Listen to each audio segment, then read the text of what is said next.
ಸರ್ಕಾರಿ ನೌಕರರ ಸಂಘದ ಅಧ್ಯಕ್ಷನಿಗೆ ಲೋಕಾಯುಕ್ತ ಶಾಕ್. ಆದಾಯ ಮೀರಿದ ಆಸ್ತಿ ಆರೋಪ.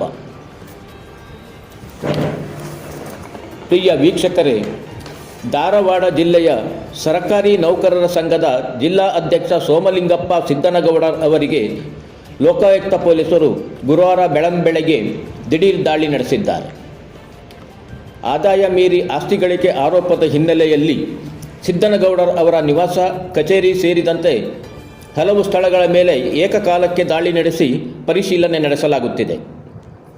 ಧಾರವಾಡದ ಸರ್ವೆ ಇಲಾಖೆಯಲ್ಲಿ ಕಚೇರಿಯಲ್ಲಿ ಸೂಪರ್ವೈಸರ್ ಆಗಿ ಕೆಲಸ ನಿರ್ವಹಿಸುತ್ತಿರುವ ಸೋಮಲಿಂಗಪ್ಪ ಸಿದ್ದನಗೌಡರ್ ಜಿಲ್ಲಾ ನೌಕರರ ಸಂಘದ ಅಧ್ಯಕ್ಷರಾಗಿಯೂ ಸೇವೆ ಸಲ್ಲಿಸುತ್ತಿದ್ದಾರೆ.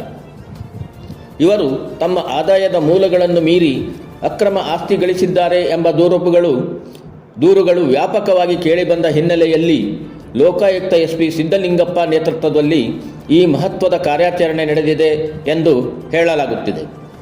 ಕಾರ್ಯಾಚರಣೆ ಭಾಗವಾಗಿ ಭಾರತೀನಗರದಲ್ಲಿರುವ ಸಿದ್ದನಗೌಡ ಹೊಂದಿರುವ ಬೃಹತ್ ಮನೆ, ಅವರ ಕಚೇರಿ ಹಾಗೂ ಬೆಳಗಾವಿ ಜಿಲ್ಲೆಯ ಮುರುಗೋಡದಲ್ಲಿರುವ ಅವರ ಮತ್ತೊಂದು ಮನೆ ಸೇರಿದಂತೆ ಒಟ್ಟು 3 ಸ್ಥಳಗಳ ಮೇಲೆ ಲೋಕಾಯುಕ್ತ ಪೊಲೀಸರು ಏಕಕಾಲಕ್ಕೆ ದಾಳಿ ನಡೆಸಿದ್ದಾರೆ.